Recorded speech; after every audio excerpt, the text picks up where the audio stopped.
용서가 낳은 기적 제15장 주의 계명을 준행하는 자는 용서받음. 그러할지라도 회개하고 주의 계명을 준행하는 자는 용서받으리라. 교리와 성약 1편 32절. 그리고 만사에 하나님의 손길을 인정하지 아니하며 그의 계명에 순종하지 아니하는 자들 외에는 사람이 어떠한 일로도 하나님께 죄를 범하거나 어느 누구에게도 그의 진노가 불붙지 아니하느니라. 교리와 성약 59편 21절. 주님께서는 현대에 주신 계시의 서두에서 참된 회개를 함에 있어서 요구되는 가장 어려운 사항 한 가지를 밝히셨다. 이것은 평생 동안 지켜야 할 것이므로 회개의 요건 중에서도 가장 어려운 것이라고 생각되는 것이다. 주님께서는 다음과 같이 말씀하셨다. 30일 물은 나 주는 죄를 털끝만큼도 묵과할 수 없느니라. 그러할지라도 회개하고 주의 계명을 준행하는 자는 용서받으리라. 교리와 성약 1편 31에서 32절. 이 성구는 매우 분명하다. 첫째, 사람은 회개해야 한다. 그러한 사실을 알았다면 자신을 위해서 계명을 지켜야 한다. 온전한 용서를 받기 위해서는 이와 같이 해야 한다. 회개의 과정에서 어떠한 단계도 쉽지는 않은데 죄의 속박에 빠지는 것보다는 깨끗한 상태로 있는 편이 낫다고 하는 이유가 바로 여기에 있는 것이다. 각 단계에 있어서의 어려움의 정도는 범법자에 따라 다르다. 헌신과 노력이 요구됨. 죄책감에 의해 수치심에 쌓여 있거나 일이 탄로가 되거나 추문이 일 가능성이 있거나 잘해보겠다는 간절한 정신이 있을 때, 즉 이러한 것에 동기를 둔 사람에게는 슬픔, 죄의 포기, 고백, 보상 등의 첫 단계가 별로 어렵지 않을 수도 있다. 그러나 하나님의 계명을 준수하는 것이야말로 가장 결단력 있는 사람이 신앙과 의지력을 발휘하여 지켜야 할 목표이다. 이상에 나온 성구에 언급되어 있는 바와 같이 주님의 계명을 지키는 데는 평생의 노력이 요구된다. 끝까지라는 말은 성구에서 흔히 나오는 말이며 문자 그대로 목숨이 끝나는 날까지를 의미한다. 이 말은 이제 회개하는 사람에게는 새로운 의미를 더해주게 되는데, 이는 그리고 또 나는 끝까지 견디는 자만이 구원을 받게 됨을 내가 배우기 바라노라. 참으로 그러하도다. 아멘. 교리와 성약 53편 7절는 말씀이 있기 때문이다. 또한 다음과 같은 말씀도 있다. 만일 네가 선을 행하고 참으로 끝까지 충실하게 견디면 너는 하나님의 왕국에서 구원을 받으리니 이것은 하나님의 모든 은사 중 가장 큰 것이니라. 무릇 구원의 은사보다 더 큰 은사가 없음이니라. 교리와 성약 6편 13절. 우리는 모두 다소간 죄를 짓고 있으므로 항상 회개해야 할 필요가 있으며 우리의 행위를 반성해 보아야 한다. 하루나 일주일, 한 달 혹은 1년에 주님의 계명을 다 행할 수는 없다. 이것은 평생토록 노력을 들여야 할 일인 것이다. 이를 성취하기 위해서 모든 사람은 감독이나 상호부조회 회장이 기꺼이 행하는 바와 같이 헌신과 희생정신을 길러 주님의 사업에 임해야 한다. 흔히 그들이 보여주는 헌신이란 전반적인 면을 모두 포함한다. 이러한 헌신은 영적이며 육체적인 노력에는 물론 정신적인 노력에도 적용되어야 한다. 복음을 이해해서 계명의 요구대로 참된 순종을 하기까지는 시간과 훈련이 필요하다. 회원인 부모 밑에서 태어난 자녀들은 초등회에 주일학교에 다니며 후에는 상향회나 종교 교육에도 나가게 되고 소년단 활동도 하며 상호부 조회나 기타 전문 분야에 종사하게 되고 이외에도 기타 모임이나 회합에서 일을 맡거나 참여하게 되는데, 이러한 일들은 복음을 공부하거나 무릎을 꿇고 기도하는 이 이외의 도구들에게 훌륭한 훈련의 기회를 주는 것이다. 성인 개종자는 집중적인 연구와 사색, 기도를 통해서 이러한 훈련을 쌓을 수 있다. 그러나 많은 사람들은 전반적인 복음의 계획과 그것이 내포하고 있는 의미의 영원성 등을 단시간 내에 알고자 한다. 그들은 의사, 법관, 교수 및 전문가가 되기 위해서 모든 지식의 근본되는 원리를 터득하는 대만 수년을 쓰면서도 몇 번 읽는 것으로 이해되지 않는다고 복음을 거부한다. 그들은 계명을 이행하지 않는 것이며 따라서 회개하지 않는 것이다. 온 마음을 다하여 회개해야 함. 회개와 관련해서 경전은 그러나 가늠한 자가 자기 온 마음을 다하여 회개하고 이를 버리고 다시는 행하지 아니하면 너는 용서할지니라. 교리와 성약 42편 25절 참조라는 말을 사용하고 있다. 분명히 말해서 이 법에는 예외가 있을 수 없다. 회개는 주님의 프로그램에 완전히 순종하고 따르는 것을 요건으로 하고 있다.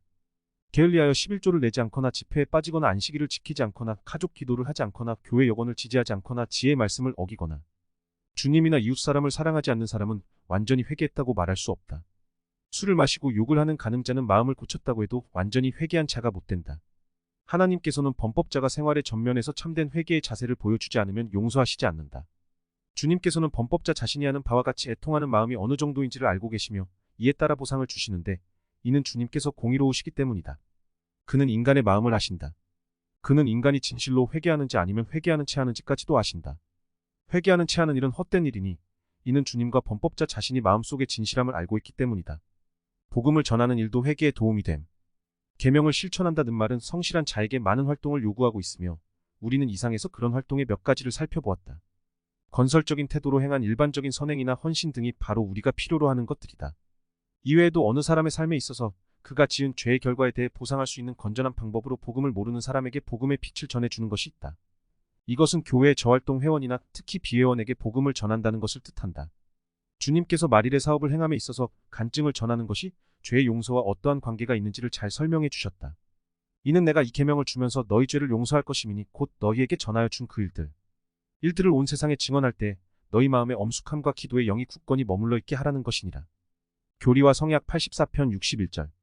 주님께서는 이렇게 말씀하신 간증을 많은 사람들이 전하지 못하는데 실망하신 것 같다. 그러나 몇 사람을 내가 기뻐하지 아니하노니 이는 그들이 사람을 두려워하여 그들의 입을 열려 하지 아니하고 내가 그들에게 준 재능을 숨김이니라. 그러한 자에게 화 있나니 이는 나의 분노가 그들을 향하여 불붙음이니라. 교리와 성약 60편 2절. 이처럼 간증을 전하지 못하는 것은 극복해야 할 무거운 죄를 지니고 있는 사람의 경우에 특별히 심각하다. 1831년 시온을 향해 가던 선지자 조셉 스미스와 그의 동료 장로들에게 주어진 말씀에 특별히 주의해야 할 필요가 있다. 주님께서는 그때 이렇게 말씀하셨다. 그럼에도 불구하고 너희는 복이 있나니 이는 너희가 증거한 증언이 천사들이 보도록 하늘에 기록되었고 그들이 너희로 인하여 기뻐하며 너희 죄는 사하여졌음이니라. 교리와 성약 62편 3절.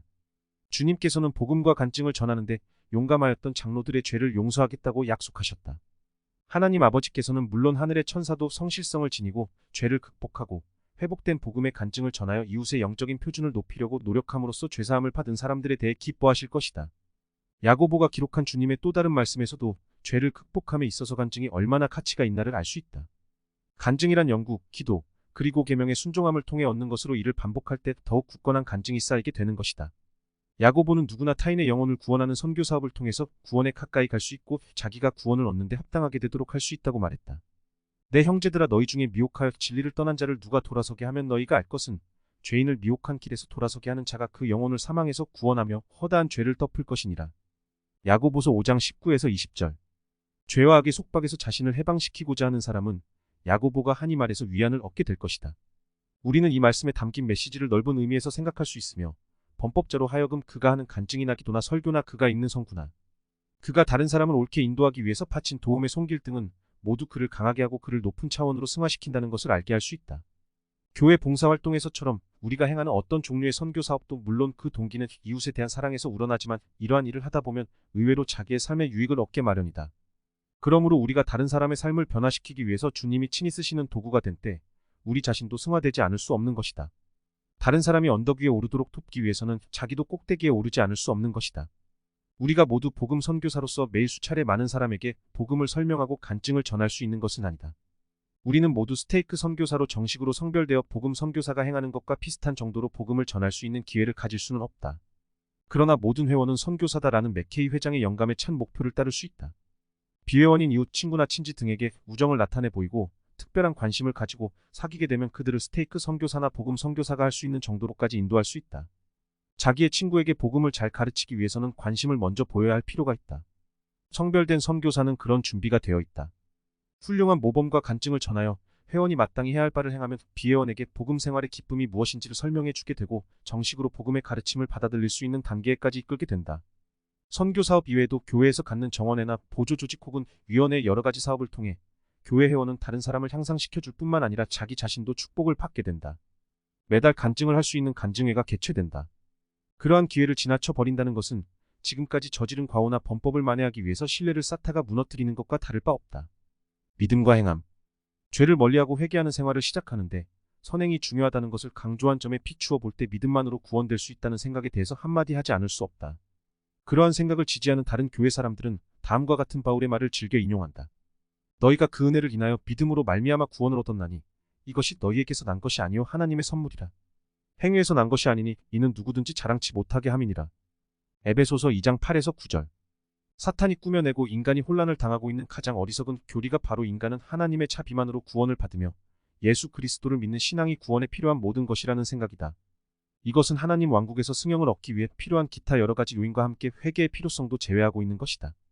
이것은 인간에게 자기의 구원을 위해 행해야 할 일들을 요구하고 있지 않으므로 죄를 지으라는 허가증을 주는 것과 같고 입으로만 봉사하고 임종시에나 회개하게 하며 천박하고 의미 없는 죄의 고백을 받아들이는 것과 다른 바 없다. 교회 회원은 교리상의 의문점을 의심의 여지가 없을 정도로 분명히 설명해주는 이 시대에 나온 경전을 가지고 있다는 점에서 볼 때 참으로 행복하다 아니할 수 없다. 위에 언급한 바울의 말과 같은 의도로 씌어진 몰몬경의 성구는 순종을 조건으로 하여 주어진 구원의 자비로운 은사에 대한 감사의 뜻을 강조하고 있으니 이는 우리의 마음을 밝혀주고 있다. 이는 우리가 우리의 자손과 또한 우리의 형제들을 설득하여 그리스도를 믿게 하고 하나님과 화목하게 하려 부지런히 수고하여 기록함이니 이는 우리가 할 수 있는 모든 것 후에 우리가 구원받는 것이 은혜에 의한 것임을 우리가 알미라. 니파이후서 25장 23절. 주님께서는 다음과 같은 말씀으로 그 사실을 더욱 강조하셨다. 또 부정한 것은 아무것도 그의 나라에 들어갈 수 없나니 그러므로 자기의 신앙과 자기의 모든 죄를 회개함과 끝까지 충실함으로 인하여 나의 피로 그 옷을 빤 자가 아니면 아무것도 그의 안식에 들어가지 못하느니라. 이제 그 계명은 이것이라. 너희 땅의 모든 끝이여 회개하고 내게로 와서 내 이름으로 침례를 받으라. 그리하여 성신을 받음으로 말미암아 성결하게 되어 마지막 날에 내 앞에 흠없이 서도록 하라. 제3니파에서 27장 19에서 20절. 이것은 두 가지 중 어느 것 하나만으로도 구원을 얻을 수 없다는 사실, 즉 그리스도의 구속의 희생으로 표시되는 그리스도의 자비와 개인의 노력 두 가지 중 하나만으로는 구원을 얻을 수 없다는 것을 분명히 설명해 주고 있다. 그러나 인간의 행위가 선하다 하더라도 구세주께서 그와 만인의 죄를 위해 돌아가시지 않았다면 인간은 구원받을 수 없는 것이다. 그리고 구세주의 구속의 자비가 아무리 힘이 크다 할지라도 복음의 가르침을 행하지 않는 사람에게는 승용을 가져다 주지 못한다. 물론 우리는 그 말을 이해해야 할 필요가 있다. 여기서 구원이라는 말이 무덤에서 일어나는 것만을 뜻한다면 그것은 하나님의 자비만으로도 충분하다. 그러나 구원이 영원한 진보, 영원한 증식, 궁극적인 신의 경지에 오르는 것과 하나님께로 다시 돌아가는 것을 뜻하는 것이라고 볼 때 일반적으로 말하는 하나님의 자비 이외에도 개인적인 순결, 악의 극복, 선행 등이 뒤따라야 하며 이것이 구세주나 그의 예언자나 사도들과 함께 하는데 중요한 요건이 된다. 사도 바울보다 이러한 문제를 잘 이해한 사람은 별로 없었을 것이다. 바울은 그의 말에 이견이 분분하다는 것을 알았다면 놀랐을 것이다. 그는 그가 쓴 복음서를 통해서 의로운 행위의 중요성을 강조해왔다. 그는 어떠한 죄도 짓지 말라고 설파했고 회개를 강조했으며 용서란 구원의 필수 요인이 된다고도 말했다. 그는 로마의 성도들에게 보낸 서한에서 하나님의 진노가 사람들의 모든 불의에 대하여 하늘로 조차 나타나나니 로마서 1장 18절라고 말했다. 그는 모든 악행을 금했을 뿐만 아니라 하나님께서 각 사람에게 그 행한 대로 보응하신다 로마서 2장 6절고 약속하였다. 그는 또한 참고 선을 행하여 영광과 존귀와 썩지 아니함을 구하는 자에게 영생 로마서 2장 7절을 약속하였다. 그는 또한 하나님 앞에서는 율법을 듣는 자가 의인이 아니요 오직 율법을 행하는 자라야 의롭다. 로마서 2장 13절고 강조하였다. 이 책의 앞장에서 토론한 바와 같이 그는 상당한 수의 구체적인 죄목을 지적하였고 이런 죄를 회개할 것을 권고하였다. 회개하는 생활은 완전함을 추구함. 끊임없이 완전에 이르고자 노력하며 회개하는 생활은 신앙은 물론 행함에 근거를 두어야 한다고 하는 점을 지금까지 충분히 다루었다. 복음은 행동의 프로그램이니 다시 말해서 무엇인가를 행하는 것을 말한다. 사람에게 불멸과 영생을 가져다 주는 일이 하나님의 목표이다. 모세서 1장 39절 불멸은 구세주의 희생으로 가능해졌다. 영생은 인간의 행함을 측정하는 저울에 달려있다. 보라 사람에게 불멸과 영생을 가져다 주는 것 이것이 곧 나의 일이요 나의 영광이니라. 영생을 향한 이러한 진보 과정이 완전함에 이르는 길이다. 모든 계명을 지키면 죄사함을 보장받을 수 있으며 주님께서 우리에게 주신 계명에 순종함으로써 오는 완전함을 통해서 승형에 이르게 되는 것이다. 주님께서는 산상수훈을 통해 모든 사람에게 다음과 같은 명령을 주셨다. 너희 아버지의 온전하심과 같이 너희도 온전하다. 마태복음 5장 48 온전해진다는 것은 죄를 극복하고 일어선 승리를 말한다. 이것은 주님의 명령이다. 그분은 공의로우시고 현명하시며 친절하시다. 그분은 얻을 수 없고 의로움이 되지 않는 것을 그의 자녀들에게 요구하시지 않는다. 그러므로 온전함이란 성취할 수 있는 목표이다. 구세주께서는 니파인 지도자들에게 복음이 요구하는 바를 말하면서 자기와 같이 되라는 제3니파에서 12장 48절 똑같은 가르침을 주셨다. 그러므로 나는 원하노니 나나 하늘에 계신 너희 아버지께서 온전하심 같이 너희도 온전하라. 구세주께서는 그의 복음이 요구하는 바를 몸소 실천하였다. 그러므로 모든 사람은 그와 같이 계명을 실천해야 한다. 니파이는 다음과 같은 구세주의 말씀을 인용하였다. 그리고 또한 아들의 음성이 내게 임하여 이르시되 나의 이름으로 침례를 받는 자 그에게는 내게 주신 것처럼 아버지께서 성신을 주시리라. 그런즉 나를 따르며 너희가 본 바 내가 행하는 것을 행하라 하셨느니라. 니파이후서 31장 12절. 주님께서는 복음을 실천함으로써 온전해질 수 있다는 긴 말씀을 마치시고 니파이인 제자들에게 다음과 같은 질문을 하셨다. 너희가 어떠한 사람이 되어야 하겠느냐? 주님은 그때까지 이야기하신 진리를 더욱 뜻깊게 하거나 강조하기 위해서 이러한 질문을 하셨거나 아니면 그가 그들에게 가르치신 진리를 그들이 얼마나 잘 이해하고 있나를 알아보시기 위해서 하셨을지도 모른다. 그는 그들의 대답을 기다리지도 않고 다음과 같이 즉석에서 대답하셨다. 또 내가 너희에게 줄 공의로운 심판을 조차 너희가 이 백성을 심판하는 자가 될 줄을 너희는 알라. 그런즉 너희가 어떠한 사람이 되어야 마땅하냐? 진실로 내가 너희에게 이르노니 나와 같은 자라야 하느니라. 제3니파에서 27장 27절. 온전함이란 실은 극복하는 데서 온다. 주님께서는 요한에게 이렇게 말씀하셨다. 이기는 그에게는 내가 내 보좌에 함께 앉게 하여 주기를 내가 이기고 아버지 보좌에 함께 앉은 것과 같이 하리라. 요한계시록 3장 21절. 악은 항상 우리 주위를 맴돌고 있다. 우리 인간에게 대항하는 악령이 수백이나 된다고 초기의 형제 중 한 사람이 말한 바 있다.